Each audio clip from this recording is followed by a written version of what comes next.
Om yo brahmanam vidadati purvam, yo vai vidamsja prahinohi tasmai, tanha deva atma buddhi prakasha, mumukshurvai sharnam ham prapadje.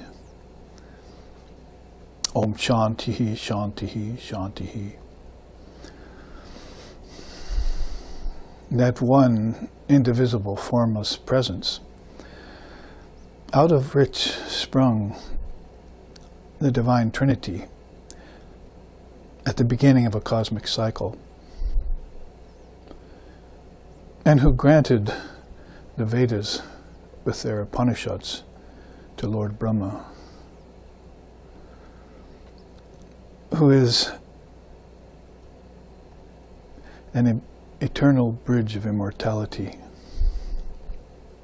who is partless, faultless, actionless and divine, who resembles fire that has consumed all its fuel. I go for refuge into that Brahman, whose light turns the attention of mankind to the Atman, the eternal, indivisible self in all.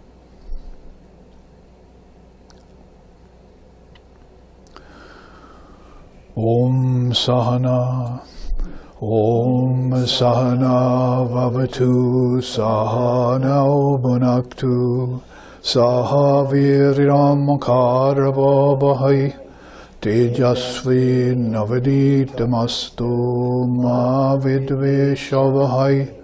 Om Shanti, Shanti, Shanti. May Brahman protect us. May Brahman sustain us. And may Brahman illumine our thinking consciousness. May we not find fault with each other, with the world, and with the teachings. And may what we study become a source of inspiration to us eternally. Om peace, peace, peace. May peace be unto us, may peace be unto all. Om Hari Om.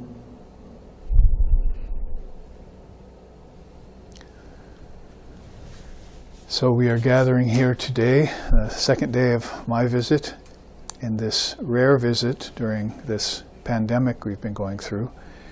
I think we haven't been here for over a year, so we're broadcasting to the live streaming audience watching in different parts of the world, Hungary and Iceland and Hawaii. We have a wide, far-flung Sangha that is tuning in, and then we have our Portland devotees, our Sangha here, all coming together to study this new Upanishad, which we penetrated into about 5 or 6 slokas yesterday, and found out that the topic that was being presented was the Sadanga Yoga. And so you may have figured it out by now that with the weekend retreat on Ashtanga Yoga coming up next weekend, that this is a very good precursor to those who are attending it, and will give you a good, probably even more than just an introduction, a good deep look at the upper limbs of Ashtanga, of Patanjali's Ashtanga Yoga. So Sadanga Yoga is a good move into that. And so this will prepare you all for that retreat, which is going to be 3 full days of intense look at the sutras of Patanjali. So we are going to delve further into that teaching that we got 6 slokas completed yesterday in our 3 hours of class. And we ended up with this chart you see presented here on my left, after having looked at the Ashtaka Nashtaka system of India and at the 108 Upanishads, which I left up overnight. People can find where they are in the spiritual star map, as it were, and how many of these we've been studying. And I already received some emails from the live streaming audience, different parts of the world, yesterday and this morning about Ashtaka and Nashtaka and how Sikhism and Jainism and Buddhism are the Nastika side, the unorthodox side of India's darshanas. And I tried to emphasize that didn't mean anything negative. All these systems are actually very powerful, but one way I explained it was that the Upanishads base their authority on Vedas, Vedanta, and so forth. Maybe one thing I could have added to that is that Jainism and Sikhism and Buddhism have their own scriptures. And so those ancient and eternal, as we were talking about yesterday, systems or darshanas, they're called in India, they have studies of their own and monastic institutions of their own and so forth, yet they were born and raised there in India. So that would also clarify this apparent distinction between the orthodox and the unorthodox systems and how they've formed in India and how important they are to the whole picture of India, the Sanatana Dharma that Sri Ramakrishna exemplified so well in his very being. So with that reiterated, then we can move on to the Upanishad and take up a few more slokas. The Amrita Nada, of course, to repeat, Amrita, that nectar of truth, or nectar of non-dual truth, is what we named our SRV journal. And yes, that issue is probably going to arrive at our door any day.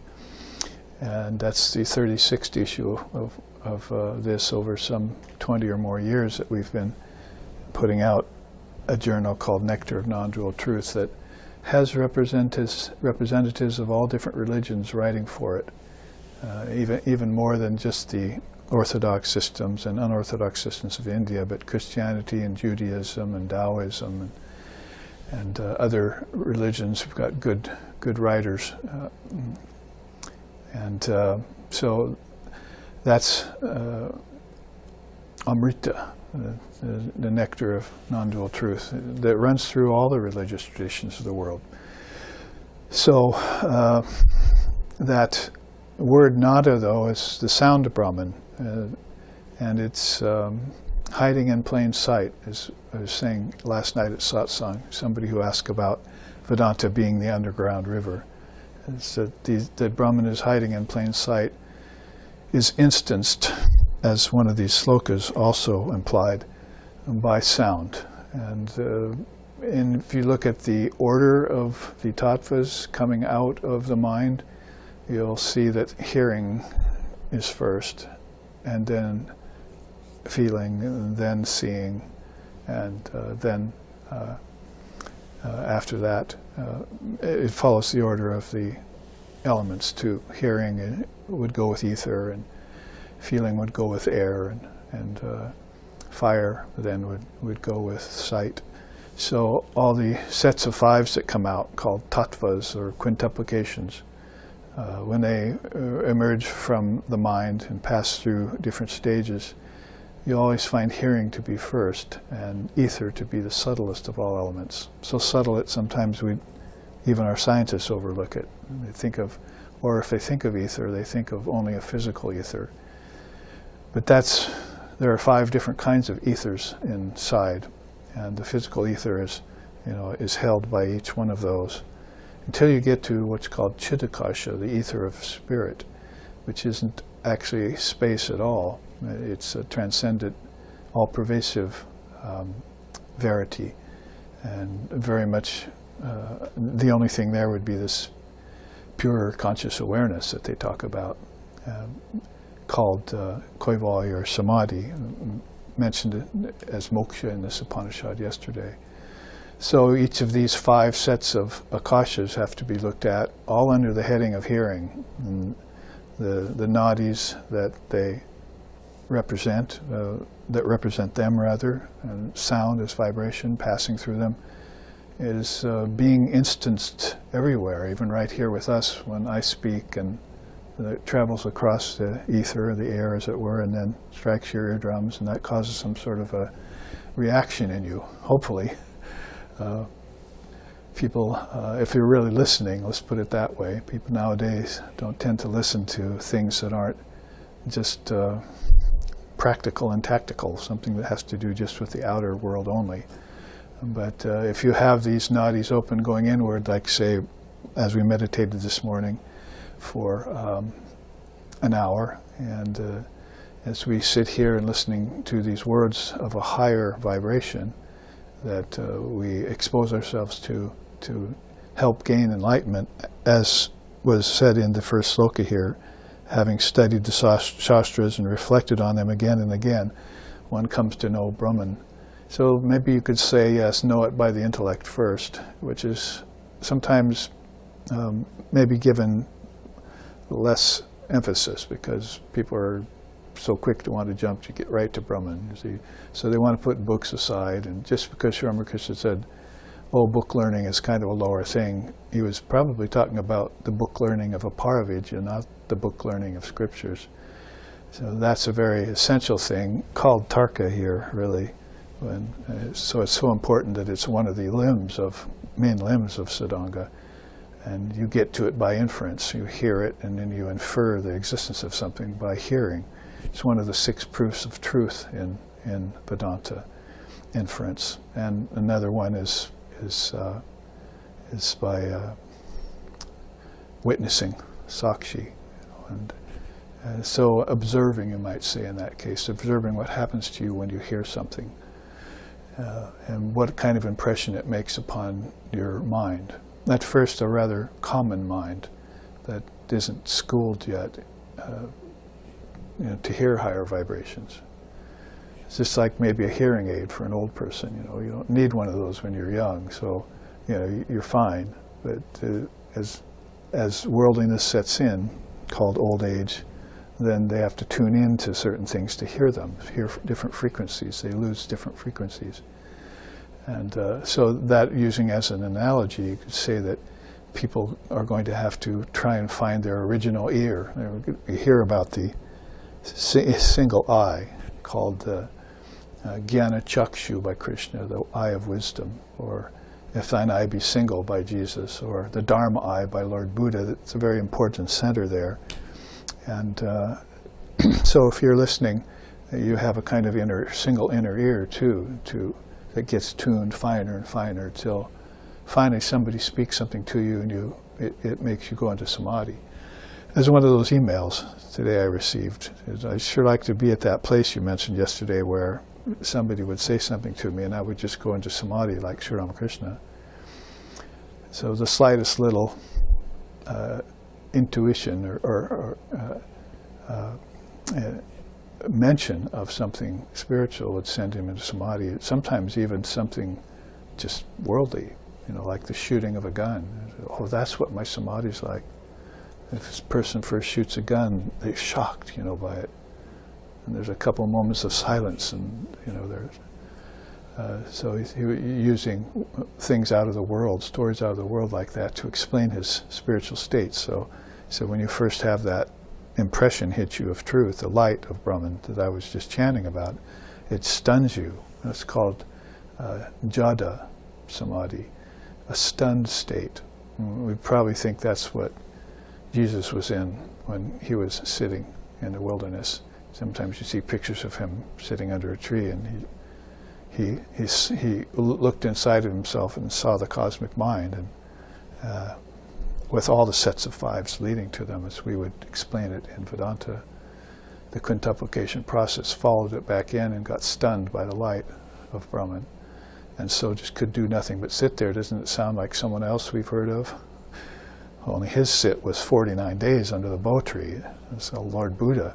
And so these beings have sensitized themselves to sound, to vibration, to ether, to different kinds of ether, and they live there now. And that's kind of where they hang out. Whereas where worldly people hang out are bars and various things, or conventional people hang out in churches. So in books and temples, vain thy search, Vivekananda said. So you'll have to go beyond conventional worship and beyond book learning, it's true. But you also need to use these mechanisms, like Tarka there. So we were moving through that, and this is all focused around the mention of sound in this one of these slokas we had. I'm going to read all the slokas real quick. It'll just take a minute or two that we went through yesterday, so you're back on track. The wise, having studied the Shastras, scriptures, and reflected on them again and again, and having come to know Brahman, should abandon them like a firebrand. I don't need to reiterate about the firebrand because that's been understood, and I think everyone who is here today was there yesterday. Having ascended the vehicle with Om, the higher self as a charioteer, that's your Purusha, and one wishing to go to the seat of Brahma Loka. There's 7 worlds. Brahma Loka is the highest. This is Bur Loka here. Welcome to Bur Loka, everyone. And then, if you go into deeper states, you'll get to Bhuvar Loka and Swar Loka, and that's the 3 worlds, basically, where cycling is going on, unbeknownst to most people. They believe in death, but actually they're just moving constantly in cycles. So all of that was about the Trinity, right? You take Om, Vishnu as the vehicle, and you move towards, with the charioteer, your own relationship with God, you might say. Go to Brahma Loka, the highest level of your consciousness of God in form, and then there you worship Shiva. It also follows the Granthis, Brahma Granthi, Vishnu Granthi, Shiva Granthi. You see there are 3 blockages to beings moving in. You can think of them as like subtle membranes that are kind of elastic, and people bounce against them and bounce back into lower worlds. They can't get through them. So the seer penetrates through the Brahmaloka, and Kundalini rises and then finds the Vishnu Granthi right there at the heart center, just before the heart center, has to penetrate that to get beyond rebirth, and then goes deeper and deeper if they're a greatly wise soul, not just a wise soul, but a greatly wise soul, and finds Rudra Granthi there before the 3rd eye and crown chakra, and so that's Rudra Shiva. So it follows that order of the Trinity as you're going in. So there's a block that's associated with each one of those levels of consciousness. And this is borrowing from the Kundalini system pretty heavily, but remember there's an Upanishad called Yoga Kundalini Upanishad that we studied in Seattle. And I even have a book on it after that retreat I put out.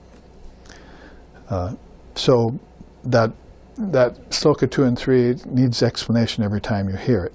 So you should take this vehicle, he says, and then finally reach the abode of the Lord of the vehicle, where the vehicle's taking you. It's like, if I want to get to the top floor, I'll take the elevator and push the button, you see. So if that top button in the 7 chakras would be Brahmaloka, and you'd push it and you'd get there, and there'd be Lord Brahma, as it were, and or Vishnu if you're worshipping, or Shiva if you're worshipping. And so in that way, you reach the Lord of the vehicle, not just a vehicle.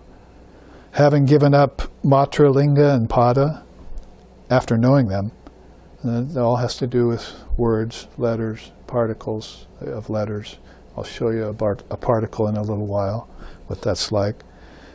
So you, after knowing words and what they truly mean, as higher words, dharmic words, words from the scriptures, words from the seers' mouths, knowing them and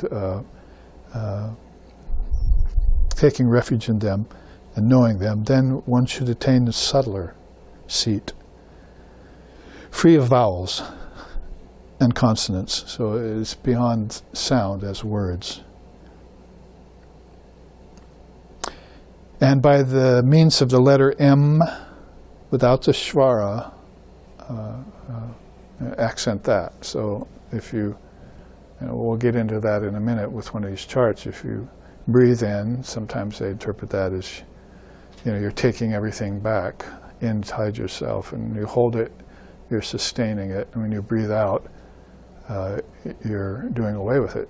You see? So the breath process has to do with creation, preservation, and destruction. So that's Brahma, Vishnu, Shiva. So you're enacting Brahma, Vishnu, and Shiva every breath. You see, and then waking, dreaming, and deep sleep would, in a 24-hour period, would be the next enactment of Brahma, Vishnu, and Shiva. You awaken, and that's Brahma, and you live the day, and that's Vishnu, and you sleep at night, and that's Shiva. And so that's all creation, preservation, destruction, or we'd like to say, projection, sustenance, and withdrawal. So that way, sometimes Om is interpreted as being, when you breathe out, that's creation, and when you hold the breath, that's preservation. You breathe back in, you take it all back in, that's destruction, or dissolution of everything.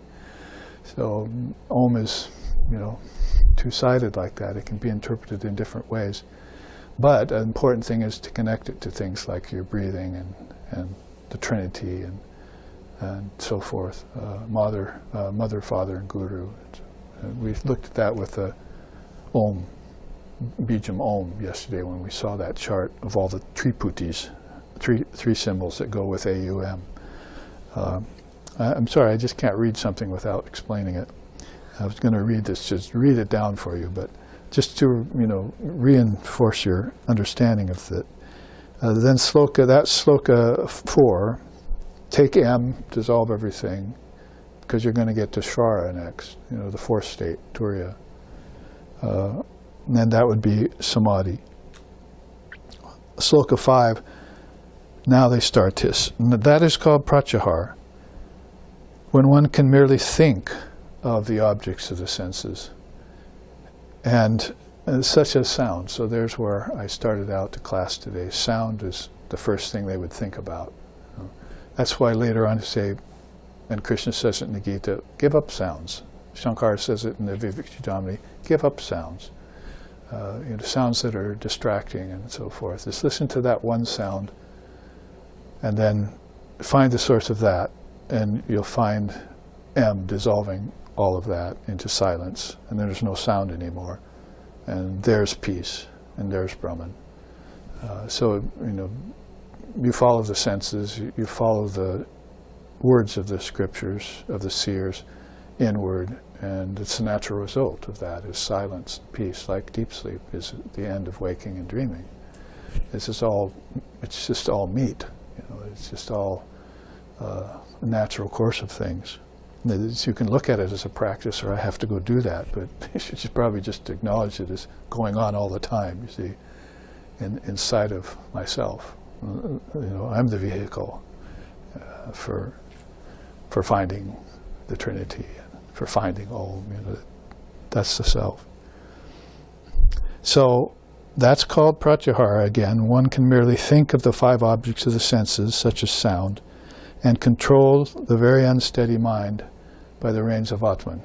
So the great seers know the Atman, or Buddha nature if you would rather, when they come into the body. They're called Jivan Muktas, Videha Muktas sometimes come back, Bodhisattvas, illumined souls like that. But others don't remember when they come back right away. It takes them a while, and some never remember. So that's why Sri Ramakrishna liked that chant, Shravanyapi buhu biryo na labhyaha shrinvatopi bhavo yam navidyuhu. Some have heard of the great self within. Others have never heard of it. Others have heard of it and don't understand it. But extremely blessed is the one who hears about it and from the lips of an illumined soul and is able to realize it in this life. So he would take that out of the Upanishads, that Shrinvato Pi Bhavo Yam Navidyahu Ascharyo Vakta word, Kushnalo Shalabdha, the beautiful Sanskrit thing out of the Upanishads, and he would put milk there instead of consciousness. You see. Some have heard of milk. Some have tasted milk, Others have just heard of it. Some have never heard of it. And some own a dairy, because that's my addition to his story. Some of these souls, like Sri Ramakrishna, has the whole thing, can give out milk to others. And there's actually scriptures of that in the Gita Janam. There's some slokas that talk about Krishna's, milks the Upanishads and feeds that milk to Arjuna and to other devotees. So that's been long-standing in the Vedic tradition, is sort of three classes of being, you might say. Never heard of it, can't understand it yet, and heard it from a teacher and got it in this lifetime. So that is what is being inferred here. So then we come here and to our class today. Pranayama, Pratyahara, Tarka, Dharana, Dhyan, and Samadhi are said to be the 6 parts of yoga. So he jumps into how, you might say, in reference to what I just said, how are people going to hear about it if they haven't? And when they do hear about it, how are they going to follow it to the mark? Or release and penetrate the mark, as we chanted yesterday. Or how do some know it already? See, they just come forth with it and can easily give it to you and pass it out to others like milk to thirsty people. So it's going to be in that way, and he puts the order in a more progressive way now. He started out saying that's called pratyahara, by which you can grab the mind, and rein in the mind and see the meaning of sound and all that. At first he puts that before talking about pranayama. Now he's going back and saying pranayama comes first. So he's kind of giving you a hint there, is that if you move towards concentration, you might kind of pre-think things or preconceive. So preconceive of, you might already be getting an inkling or an intuition of yourself. And it's just a matter of, I guess, Sri Ramakrishna is saying you're far from the ocean and you hear it, but you can't see it yet. So you just have this absolute feeling that it's out there. Something is out there rumbling, And so you move over sand dune, and pretty soon you break over the last sand dune, and there's the ocean with sailboats and children on the beach and things. So that might be applicable here when you get pratyahara. You start thinking, I've been here before. They call that deja vu. And we heard it back in the '60s, and everyone was kind of, "Oh, isn't that deep, man?" Well, it wasn't that deep, but it was a kind of inkling of deeper things to come.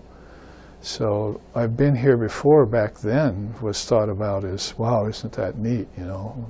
We've all been here before. It was even in pop songs in the '60s and stuff. Crosby, Stills, and Nash put out a song about it.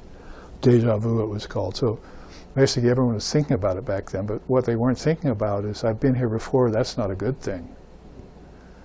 And I forgot everything that happened when I was here before. That's not a good thing either. I have to relearn it all.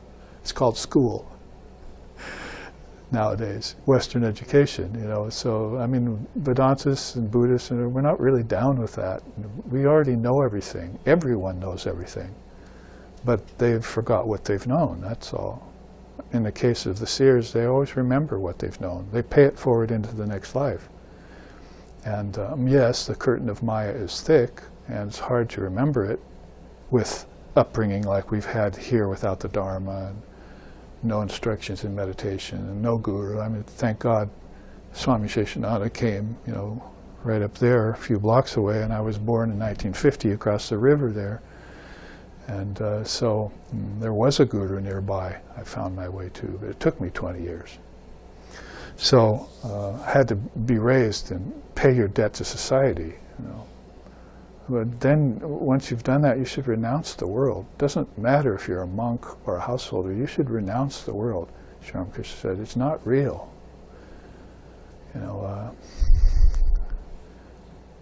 Breathe it back in, take it back in, dissolve it. And be in Brahman. It's not the world anymore for you, it's Brahman. That's what you need to do, because it was always Brahman even before you were born. So what made you think it wasn't Brahman when you were born?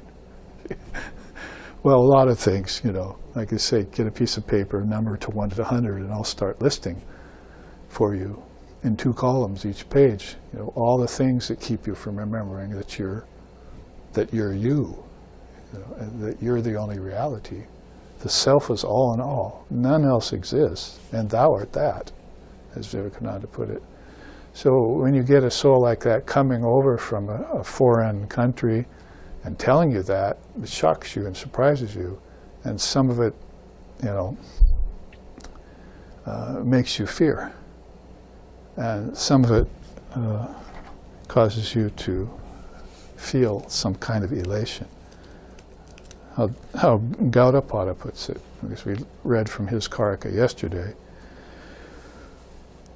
As a dream-created creature born and dies, likewise, all these creatures do the same.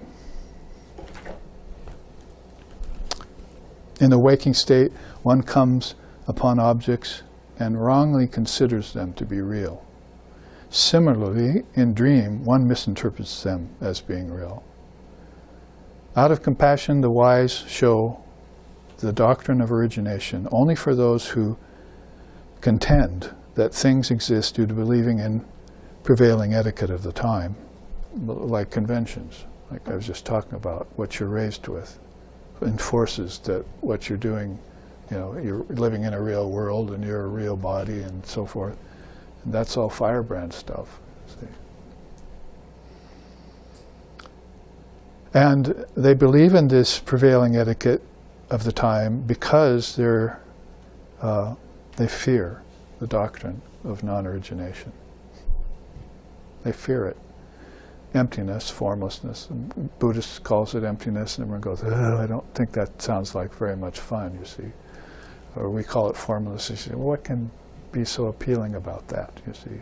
But then there's these seers who are going into formlessness all the time and weeping and crying, or having deep ecstasy, or coming to know non-dual reality, having visions of the Trinity and the gurus, and multitudes of those kinds of people. But they're sort of like, milk that's never been heard of by conventional people. They're born and they never hear of them their whole life. They don't know what an illumined soul. We don't know what an illumined soul is here. I had to see Swami Sheshananda to find out again what it was. There's no one around us illumined. Parents, teachers, society, there was no one. A few intellectuals shining with a little bit of intelligence. So anyway, I just wanted to point out that sloka, that we all fear non-origination. And that's really the truth, the non-dual truth, and it's the saving grace of anyone caught in the world of transmigration. To hear about things, you could say, well, what was the good news? Salvation. No, liberation is the good news. And, so if salvation, that's a post-mortem emancipation you're talking about. I'll wait till I get dead and then I'll go to this better land. But that's just your dream state you're going to. Just another dream, he's saying, with objects and people, and it's not non-origination. It's maybe just emptiness right now. But it's full of heavenly realms, lokas and so forth. So you reason about it, tarka, as scriptures tell you, and you reason about it. So then you're moving along in that trajectory inwards. And you reason about the reality or non-reality of everything you're experiencing. You begin to become a witness of everything. And so at that time then, you're coming upon certain barriers in yourself. So they want you to then start, if you're finding these to be true, even after you've intuited that the truth is there and you believe in it, because beyond belief is faith. Belief can be challenged and threatened, but faith can't. So it's beyond mere belief. It's just this feeling you have that's a definite intuition of what's real and what isn't. And so you're beginning not to find any satisfaction in things that are moving by and changing. Even nature loses its charm. Sunsets and, wind blowing trees and experiences you can have in nature. Like the story of Seattle up there, and Swami up there in Seattle, Bhaskar Nanda told me.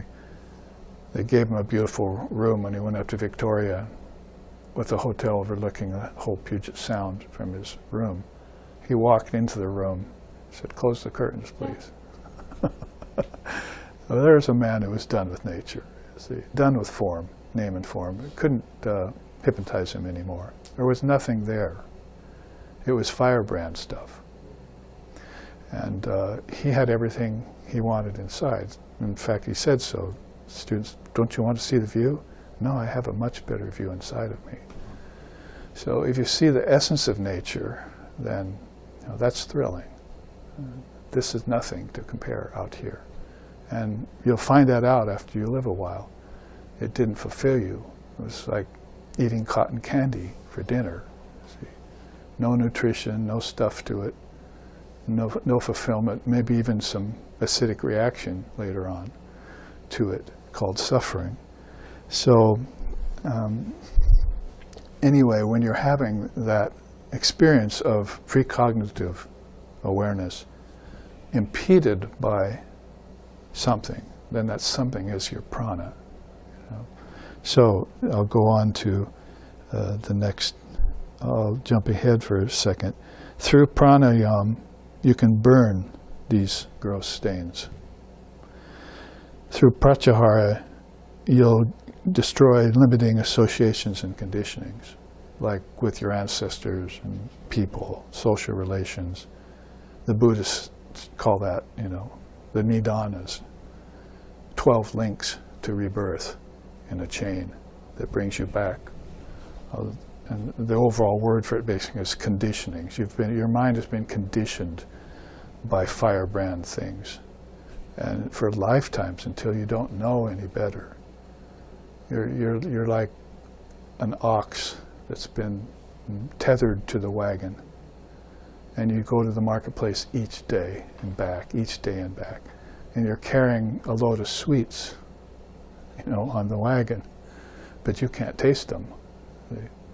He just hauls them back and forth and never gets to taste them. So that's how they describe this round of birth and death all the time, with its occasional excitements and then its letdowns and disappointments. And in between there's a steadiness, that you can achieve. And sthiti samadhi.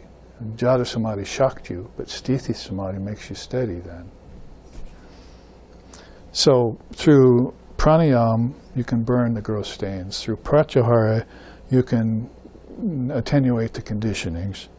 Through dharana, which is concentration, you get rid of your transgressions. Means your karmas from negative actions, past lifetime. These are all things that are impeding people that they don't know about. They don't know much about their conditionings. They won't look at their impurities, or they try and look beyond them or away from them, sweep them under the carpet. And they don't know about karma from their past lifetimes with their ancestors. 3 things right there, broadcast in the 6th sloka of this Upanishad, that people here know nothing about. So you know why Swami Vivekananda called us mere babies then when he came here. Advanced in technical science, but didn't know a thing about their self, their true nature. And that's not all. Then through dhyan, you can get rid of all your worldly qualities. That is meditation. You can lift off the world and all the things that you thought were worthy of attainment. Because things like love of God and sincerity and selfless service and all these things, these aren't of the world. These are of the spirit. So there are a whole bunch of qualities that we would kind of give a title of virtue to, and then just the opposite, vice, because nobody can realize Divine Mother unless they get rid of virtue and vice. There's one song in India that sings that. So,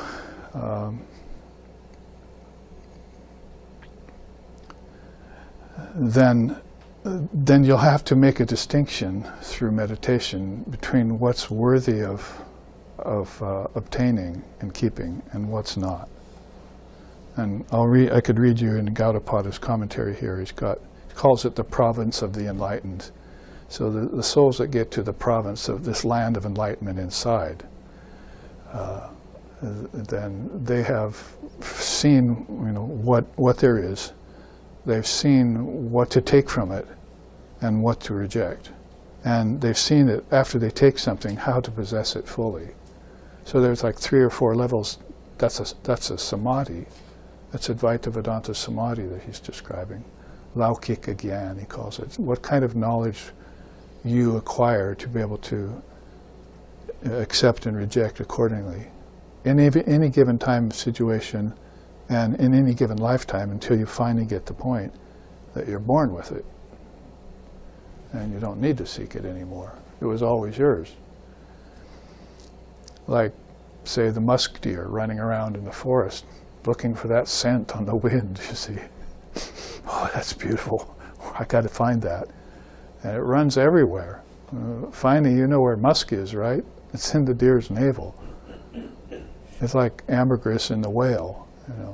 Take it out, make a perfume for it. So actually, women are walking around wearing whale vomit on them.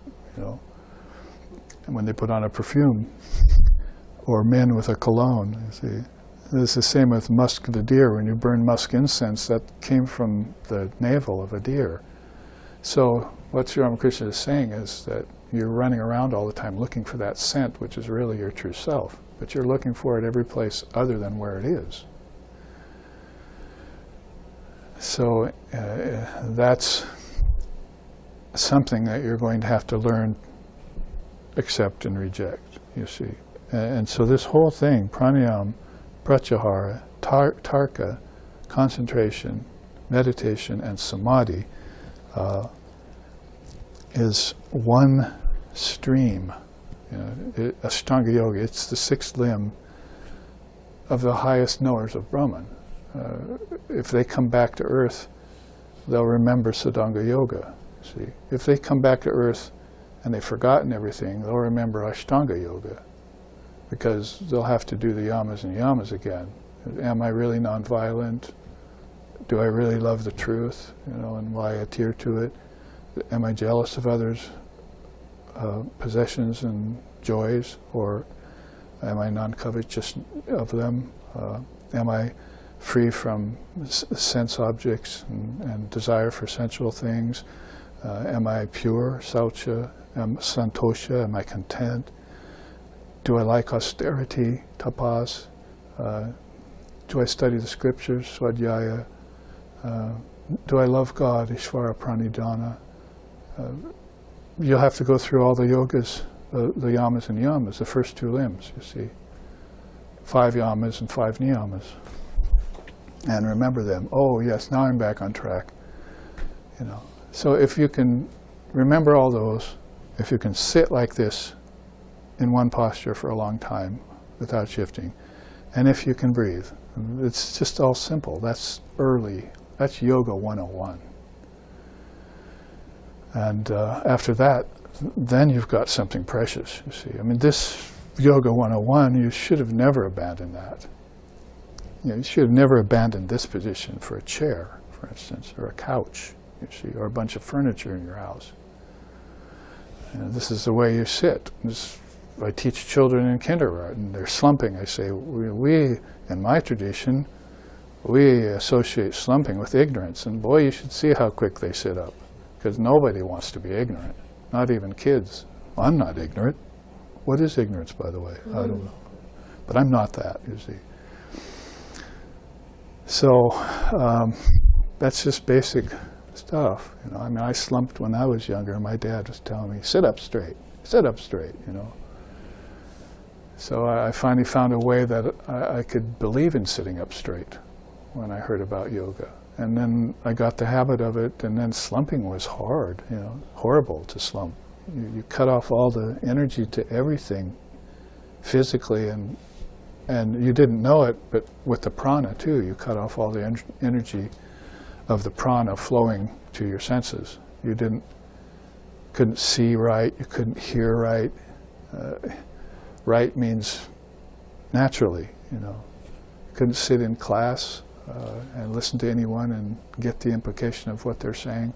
So everything was cut off that had any efficacy for deeper meaning. So this whole process is even put by Shankara, one of Shankara's students, in Mohamudgara. Mohamudgara is called the hammer that relentlessly pounds on the anvil of ignorance. Mohamudgara, Moha is delusion. So Shankara wrote some verses on that. It's one of his scriptures. We know it as Bhaja Govindam.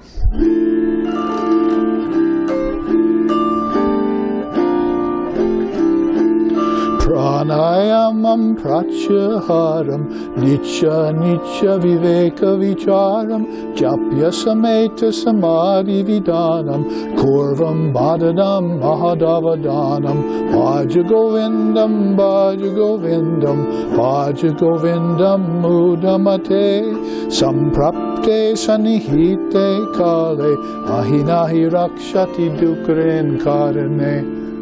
Yeah, some of you are singing it. I hope the whole West will sing it. They'll sing it in the United Nations one day, or in Congress, you know. So just love the Lord, foolish person. Why are you loving everything but the Lord, especially your own ego? Make an offering of the small self into the great self.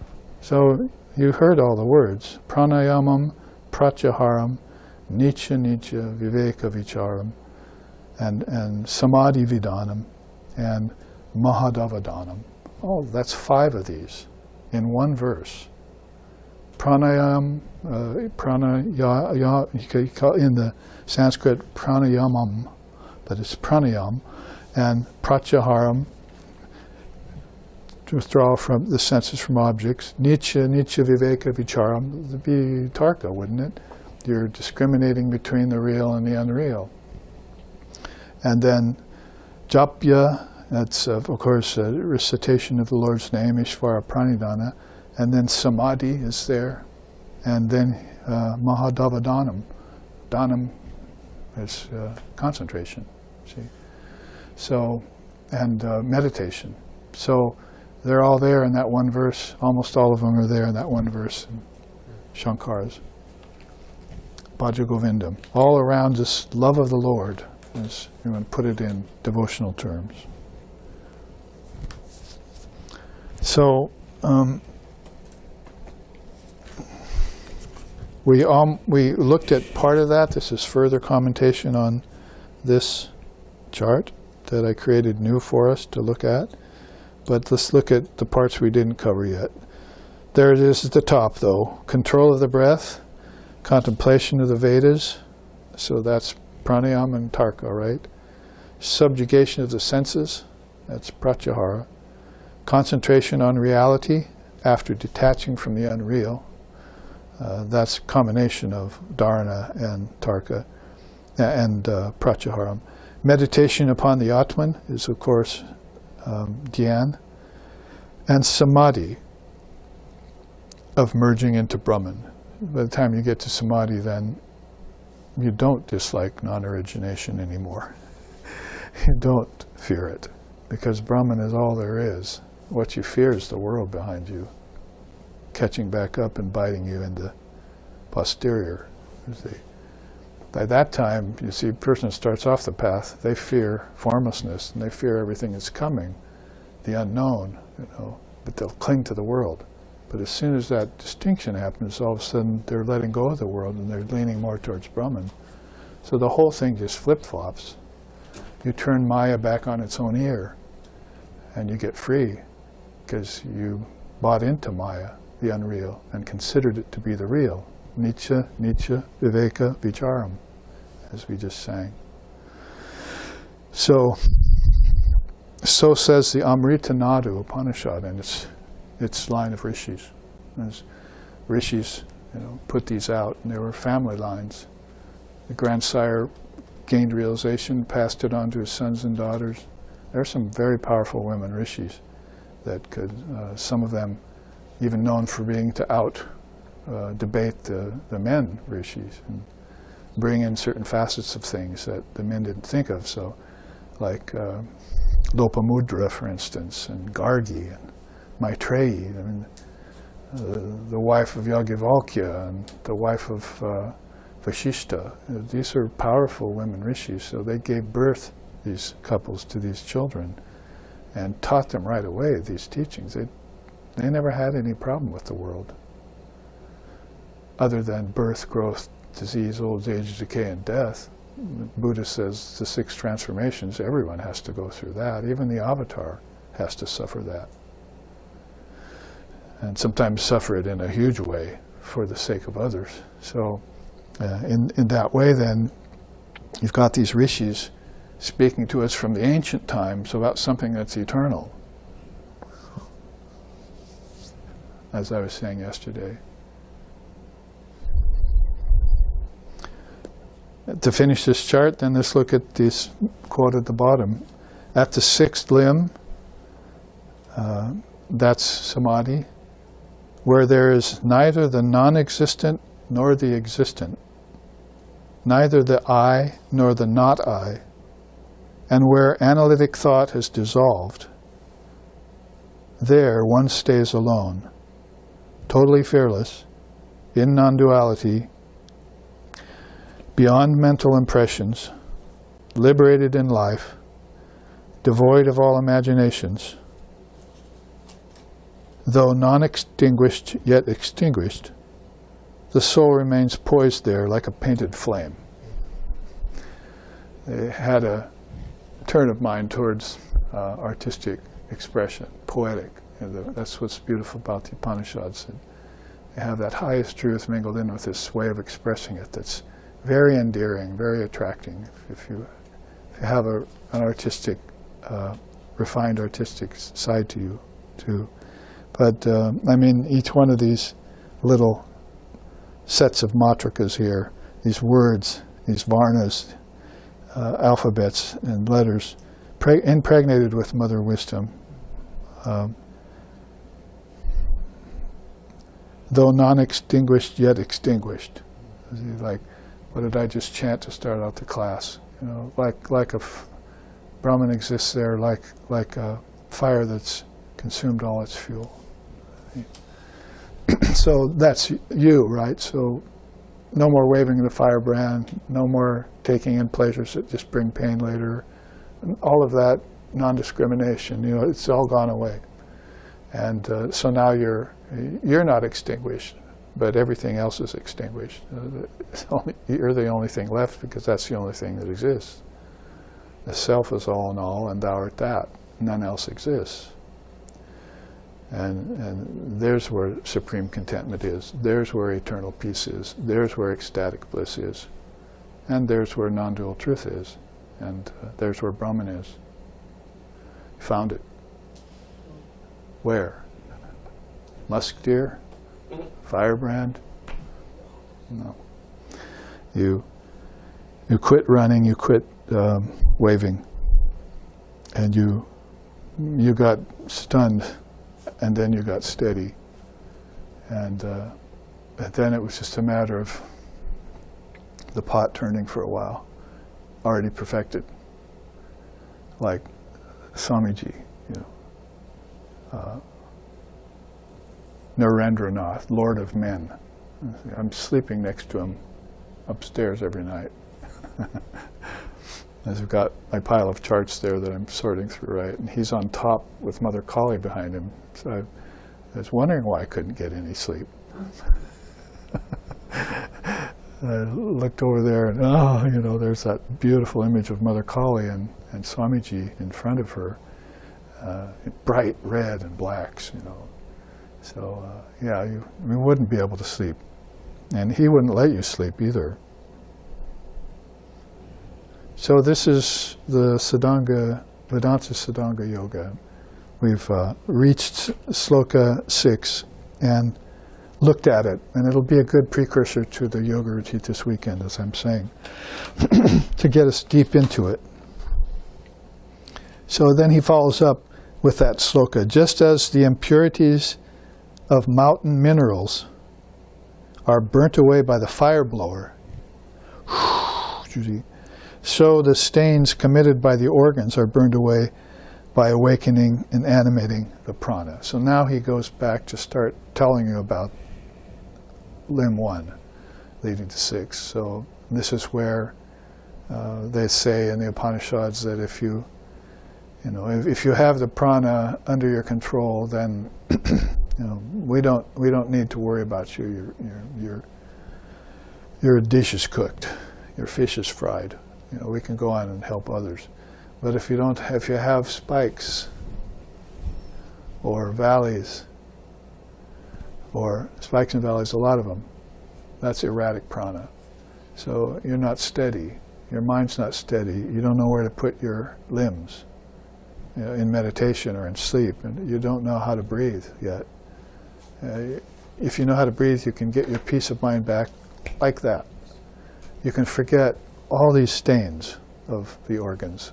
You can go beyond all the conditionings of the world if you know how to breathe correctly, and if you can connect it back in. So, and that's not anything great. That's natural. You see, we've fallen away from the natural, so we have to relearn it. That's not good. You see, non-duality should be. It's much higher than pranayama. So we should always be there all the time. And that's where and who we are. That's the province of the Enlightened, and that's the great self that's eternal and all-pervasive and indivisible, timeless, birthless, deathless. So that's what's truly great. So the greatly wise and the wise, like Tantra makes that division. There's the three classes of living beings. Well, first one's pasu, animalistic. They still have desires and tendencies. And the second is heroic. They're like, how can I lower myself to pleasures and all that, you see. In fact, what's that suffering over there? I want to go help that person. That's a heroic person. It's called virya. And then there's daiva, which means divine. There's these souls that are just, they just help you by being there, that's all. They don't even come and help, have to lay hands on you or anything. They're just, their presence on earth does it. And if you have a real particular problem, you go to them and find them. Not hard to find, they're shining. So that's the three classes of being, pasu, virya, and daiva. So it's kind of the same here. The Upanishads just reduce it to two. As we had that, hearing of milk, not hearing of milk, drinking milk. That's another threefold division. So they're always looking at humanity, and through tarka, inference, seeing who has intelligence and who doesn't. Sri Krishna in the Gita calls that alpameda. Alpameda. Those who are lacking intelligence. Alpha means tiny. They have tiny intelligence. See, that'd be a good name for a fake Swami, Alpaneda Nada. Swami Alpaneda Nada. I'm going to hear him speak tonight. So, but then, going beyond that, there's the great intelligence, what Swami Vivekananda called the fire of yoga, the living intelligence. He made a distinction between that tiny little flame and this huge fire that's always burning. Again, difference between anything that's time, space, name, form, cause and effect oriented, and that which was free of those five. That was eternal and timeless.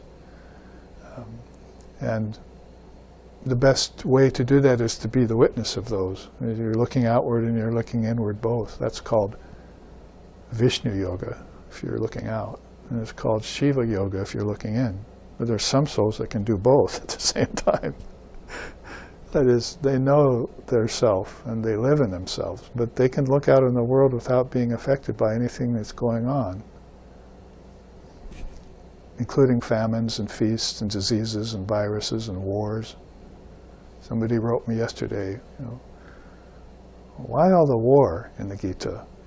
Krishna in the war and telling Arjuna to fight. Why does this have to happen? We don't like war. I said, well, yes, but it's naive to think that this world, the Burloka, could ever be peaceful. It's not its nature. Because it's created from the mind. It's not created from nature. Nature couldn't do it alone. Intelligence had to be behind it. So the intelligence that created the world is Alpa Meta intelligence, for the most part. They come here to war. They come here to kill. They're vicious. They're the demoniacal, but we're the divine. See? So I told this person, it's naive to think, that you could bring peace to the world. Christ, they call him a peacemaker, but you know what he said? I've not come here to bring peace. I've come here to bring a sword. And with a sword, I'll separate mother from son, father from daughter, mother-in-law from daughter-in-law. I'll separate them. Why? Because one's the wheat and one's the chaff. Here, we're taking Christ's teachings as if don't mess with family. He was there to mess with family. He was there to separate the wheat and the chaff and free souls who were ready and send the others back to wherever they wanted to go. Grant unto Caesar what's Caesar's, but take unto yourself what is the Lord. His teachings were all Vedanta. He must have gone to India and schooled himself in the ancient Vedanta. So he wasn't, a peace-loving person as far as how to deal with the world. His nature was peaceful, and he wanted to bring you to eternal peace. But you can't strew pearls before swine. You've got to be practical.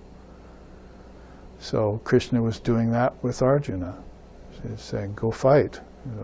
That's the Kaurava clan out there. I worked with them for years. I couldn't dissuade them from this war. The Lord himself went to the Kaurava clan, Duryodhana and all the sons and brothers.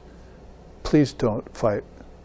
Keep your promise that you made to the Pandava clan, and we'll just resolve things right now. They wouldn't do it. It reminds me of Sri Ramakrishna saying, God can't even help them. See, God can't even help those souls that turn away. It doesn't matter, what form, how powerful God is on earth. Jesus, Buddha, Krishna, they won't listen. They're worse than Alpameda. They're just demoniacal. Yet they still have the Atman in them, Vedanta says. And one day, some experience will reveal that to them. And they'll change like Mercury. See? There have been stories of souls and, dacoits, masked people, you see, thieves in India that met a sage on the road and just woke up with a few words, just the right moment to wake up. And despite the glut of opinions, there's just a truth that's beyond all dualities. That's what Upanishads focus on. And that's what war is really all about. It's for working out your processes so you can have eternal peace. But, if you don't prefer peace, then nobody can force it down your throat. You have to be peace-loving and peace-observing, ahimsa. So we've had enough experience with that, all the way up to the time of Gandhi, when he was trying to show that you could have peace amongst violent people. The English, we were just reading about it in the Gospel before we came online here today. So all of this, around this Ashtanga Yoga and the burning of impurities with the fire blower, Upanishads are full of these beautiful analogies right out of life, and that's what Sri Ramakrishna was like too. He'd just see anything in life. See a turtle offshore. You know what the turtle means? It swims in the ocean, but its mind is really on the sand. Why is it on the sand? Because its eggs are buried there. So you see anything and turn it into a spiritual teaching and explain you the implication of it. And he wasn't doing this on purpose. This was happening to him. Mother was in him, speaking through him. He said, she sits in my throat, pushes forth wisdom. I know nothing about it. I know nothing about it. They'd ask him, who are you? And he said, well, it's funny you should ask. I've been looking for myself, but I can't find it. You see, looking for something called I, but there's nothing in there I can call I. He was so egoless. And they point to his body and say, well, this is just a pillowcase. So souls like that, they don't have to come back and learn Ashtanga Yoga or Sadhanga Yoga or anything else. They'll just be in mind of these things and share them with you. So you can, measure yourself in any given lifetime by that measuring stick of enlightened souls. So just as impurities are burned away from mountain minerals by the fire blower, and stains committed by the organs are burned away with awakening and animating the prana.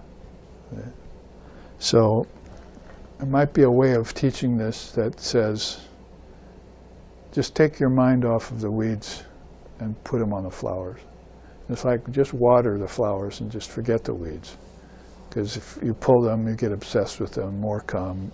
Pretty soon your attention's on them, and your flowers are drooping. So we water, it's called Pratipaksha Bhavanam in Vedanta.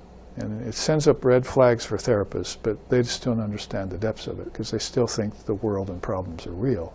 We know they're not. We've given it up already. We're just waiting for death. And, so I can put my arms around him and laugh with him. Holy Mother said, a worldly person fears death. A Jnani, one who knows God, laughs at death when it comes. But so, people who don't know God, etiquette, at times right here, they're following etiquette. They're following convention. They think that's going to keep them safe and get them what they want. Even if it does, it doesn't satisfy in the end. They're inferior systems, methods proposed, and they go everywhere from education to politics to military to religion. All of those hold these inferior methods. But Vedanta, yoga, these darshanas, these are time-tested for cycles to have freed millions of souls. Unfortunately, not the 7.5 million that are here on Earth right now. Very few of those are getting freed, even when an avatar comes. They're just not listening to him. We've got about 6 million now since Sri Ramakrishna was born. That's a lot. It took centuries for Jesus to gather that many disciples after he had passed. And Buddha too. It was like 500 years after he passed or something, the Arhats started to put together the Dhammapada. So, it's an immediate upsurge of awareness in everything. And everything will benefit by it, but you have to ask yourself, those people who are benefiting by the benefit, how are they doing that? What method are they using?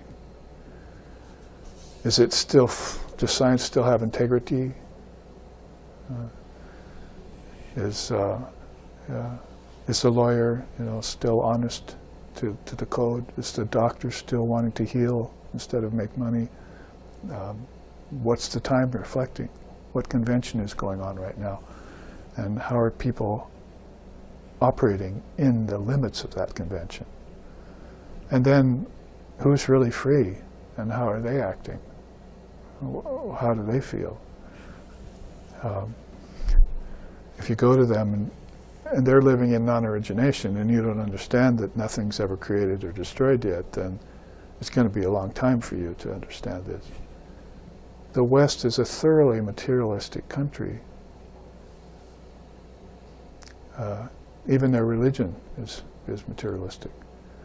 Swami Vivekananda said when he observed us, he was here.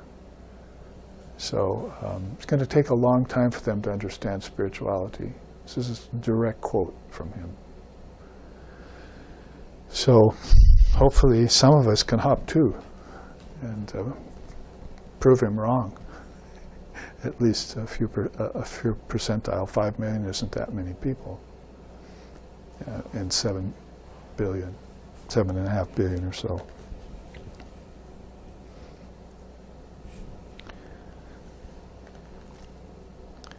So burn those gross stains through pranayama and destroy the limiting associations through withdrawal, pratyahara, and all your transgressions from past lifetime, do that through concentration. And then get rid of all worldliness and remaining worldly qualities through meditation. Watch through meditation, you can see what rises in the mind. Holy Mother said, it's why you meditate the same time every day without fail. If you have 365 days, you should have 365 meditations. She said most of those will seem like nothing. No progress is being made. But, a few dozen of those will be those key times when, the clouds will part and there's the sun. And so you don't want to miss any of those by not keeping up. That's one purpose for constant meditation. The other purpose is that you'll see how the mind changes, she said. That means which guna is predominant. Am I restless today? Am I slothful today? Am I balanced today? Those are actually the 3 modes of nature. And by meditation I can see which one I'm in and change it. Pretty soon I can balance everything out. Isn't that what it says here? Samadhi is coming to see everything as equal. There's no distinction. No differences anymore. Abheda, just completely free of distinctions. And staying in that condition, even when horrible things happen, or when great things happen.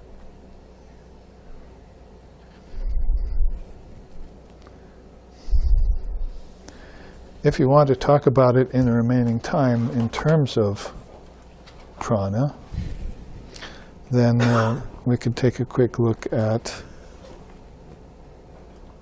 this chart.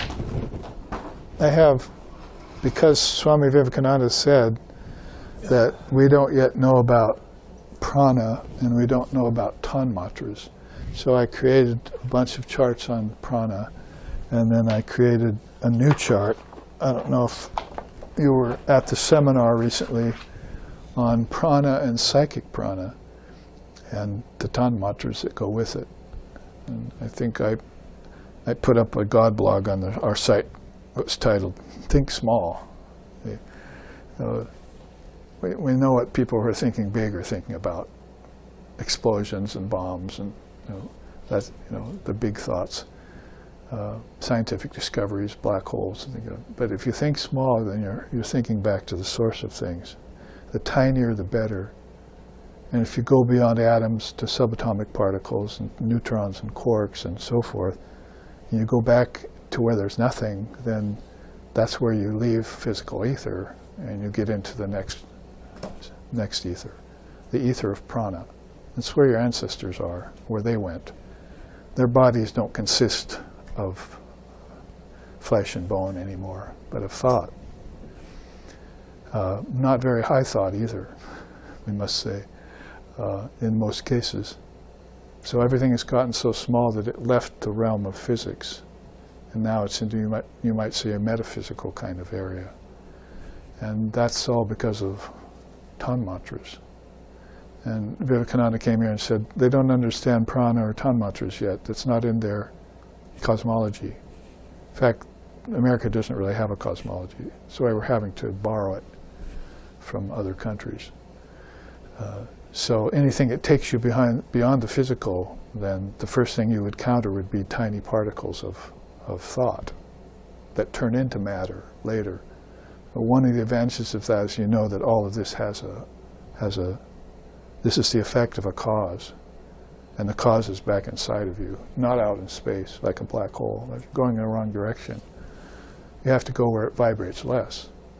There's less firebranding going on. Because the Trinity also has a big firebrand, you see. Creation, preservation, destruction is not real, yet that's what they're involved in. So you have to go to Lord Brahma and say, it was a great time I had here in your 7 worlds. Can I get beyond them now? You see. And that's called enlightenment, or samadhi, or satori in Zen, or nirvikalpa in Vedanta, or sampragyati in yoga, kaivalya, nirvana in Buddhism, you see. Near, extinct, everything was made extinct, it went away. So that's thinking small and smaller and smaller till everything disappears, and then you're still there. It's all gone. What happened? Oh, I'm still here, you see. So I took it all back, and then I projected it. I took it all back. I never knew that I was the projector and the withdrawer of the whole thing. That God wasn't doing it, because he can't be the source, it can't be the cause of anything. His God is not even a he, it's beyond gender, and it's also beyond cause and effect. It's just a mass, an indeterminate mass of pure conscious awareness.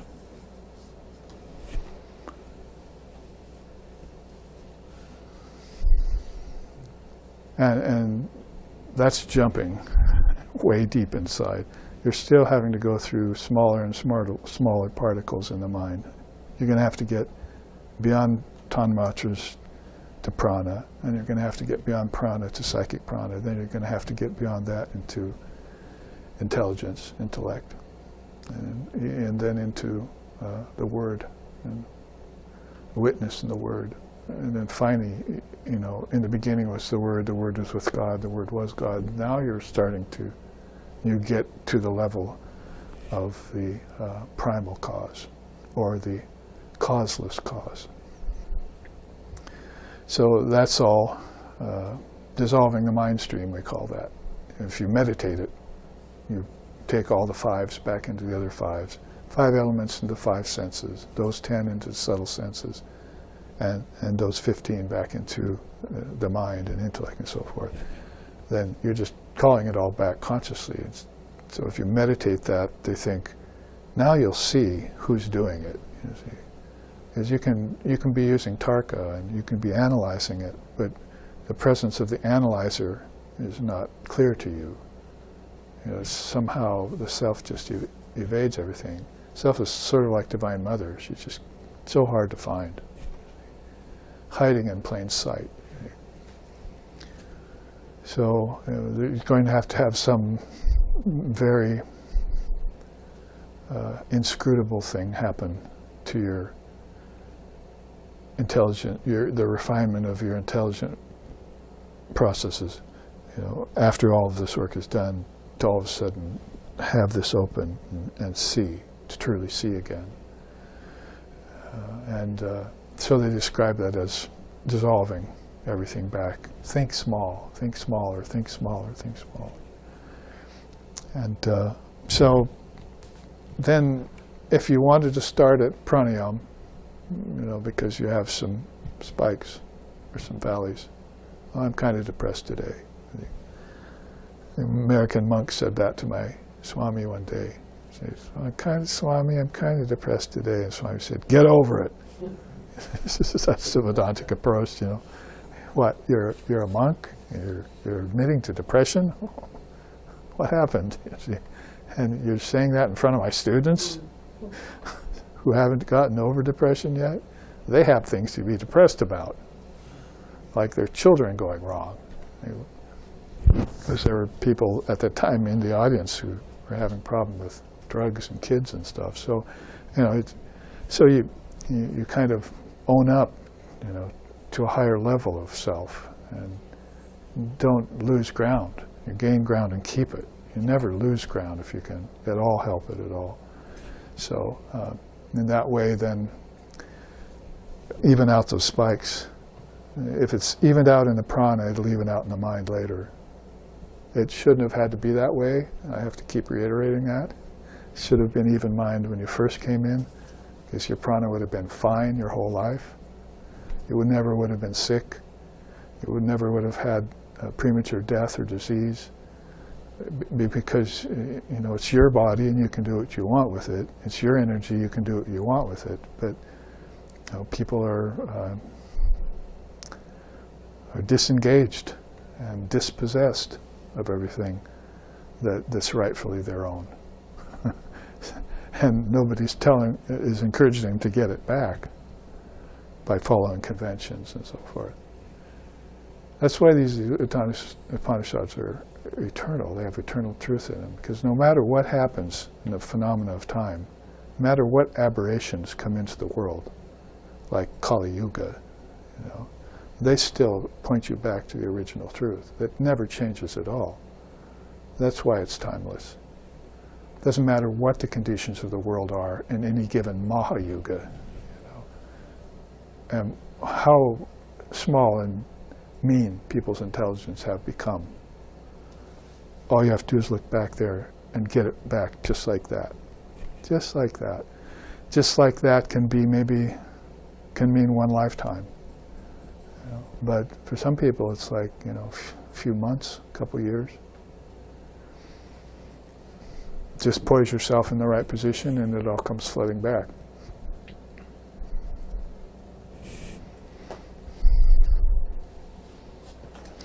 So if we look at how to, and we probably just have to introduce this to you and take our break.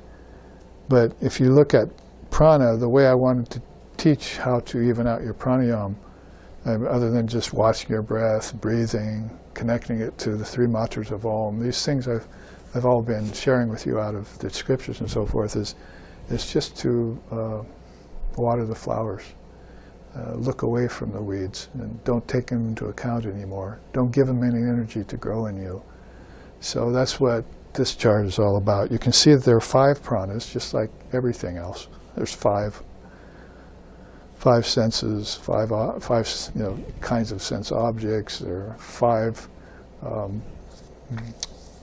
elements, out of which the objects are made. And now, when you get back in, there's also 5 kinds of prana. The prana that is here, we kind of call it the singular prana in 5 forms. It was a quote he said. So, eka prana, that would be called. There's really just one prana, but it breaks into 5 forms. And one of them will help digest things. Not just food. I always try and teach this from the standpoint of food for the mind, too, because food for the body, no matter how pure it is, will eventually destroy your organs because of constant work. You'll just destroy them faster with meat and non-organics and things like that. So people are kind of going to food faddism now. It isn't really the point of yoga. Krishna says, don't eat so much, for one thing. I get on the plane, some people can't even get through the door on my way over here. They've eaten so much, they've become so large. And then digest it right. So in your mind, if it started in the mind that you were digesting the Dharma right, then there would be no problem with the body and senses. They just follow the mind. The mind is the sovereign in the land of awareness. It's a line out of a song. It's the sovereign, it's the king of everything in the land of awareness. So Holy Mother said, you'll have to keep it in good shape, therefore, because it gets you to Brahman. You're going to have to use it to get beyond it. You use the mind to get beyond mind. Or you could say, there's ordinary mind and then there's original mind.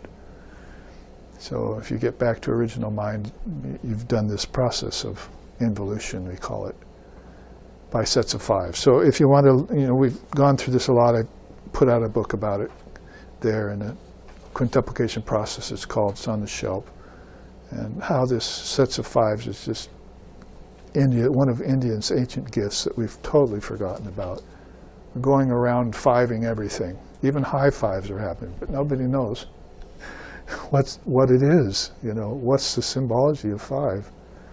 It's not just a mystical number or something that you're talking about. It's actually the foundation of all of creation, which we'd call projection. Name, form, time, space, and causality. That's 5. It's called Maya. And same here with your energy then. It breaks into 5 forms. And so you see there what they are. Udana, Prana, Samana, Apana, and Vyana. They graciously rhyme so you can remember. But if you want them in English, there they are below. Inhalation or ingestion, which is, by the way, sort of like the in-breath. And apana, exhalation and excretion of waste. You should also be excreting things up here, that you're holding on to. So it doesn't matter whether it's the body or the mind. They're both bodies. That's why they call the gross body Annamaya Kosha, and then Manomaya Kosha is the mind. Kosha is a container. And in between there's the Pranamaya Kosha that's connecting them. If you awaken the prana and it gets to the mana, then Anna does fine, you see. That's called the 5 sheaths, by the way. It's another 5 that you connect here.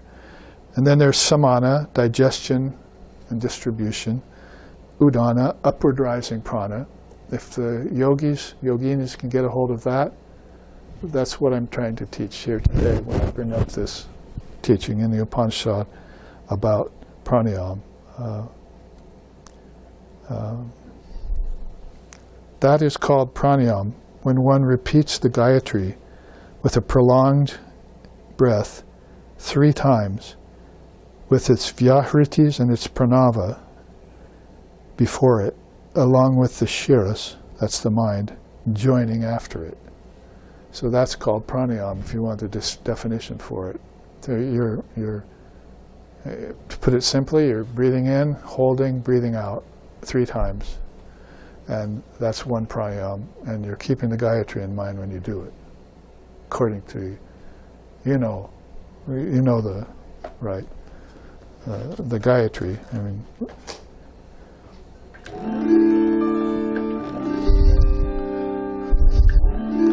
Om Bhur-Bhuvaha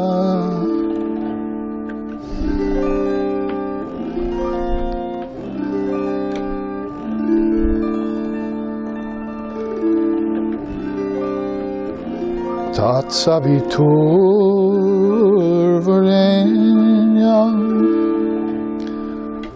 Bhargo Devasya Dhimahi Diyo Yona Prachodayat.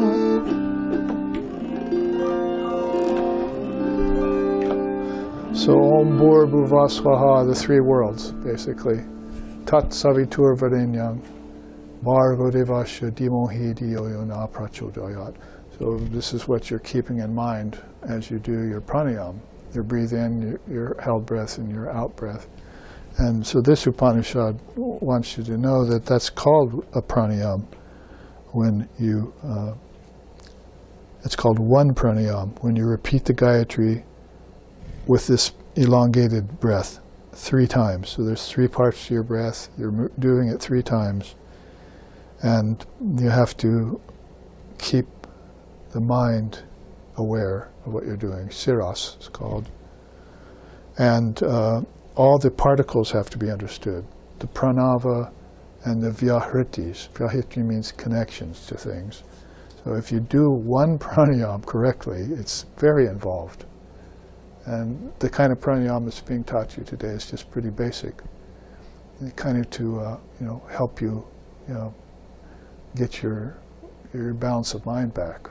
You see, they say if you get angry, breathe, count to 10, that kind of thing. So it's on that level that you're doing a pranayama. But if you really do a traditionally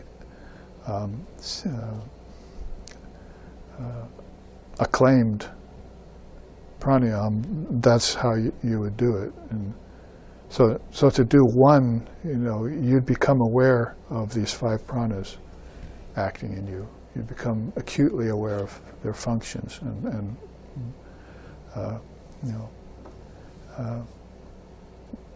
you'd even, in the early part, you'd start perspiring if you did this. You feel, gosh, I'm really perspiring. I'm not even exercising, because this is so inwardly intense that the body isn't quite ready for it. So anyway, we have to take a break, but that gets us started into this teaching of the 5 pranas. I stopped at Udana because I think it's one of the more important ones, because that's how you get a hold of the psychic prana. And if you get a hold of the psychic prana, your mind never falls again. Since I was in my 20s, I never knew what boredom was. I swear to you, never knew what boredom was. And didn't have any problem with depression. In my teens I did. But after I learned this, to sit and breathe through the scriptures, and with a teacher close by, and that stuff was just, I have a hard time understanding people who have problems now. It's just not in my memory to remember how you feel, and that's not, again, a very high thing. It's just where everyone should be. It just, didn't you say it here? Pranayama means that, and pratyahara means you immediately think of things, they happen. So your mind should be using your prana and your psychic prana and to master everything. The mind's the sovereign. And if it has its powers, which are, part of them are the pranas, then everywhere it goes and everything it does is just equal. You might as well be in samadhi, a kind of samadhi, if you have that. So, some deeper teachings on prana, which we'll get into after the break. Thank you for your attention.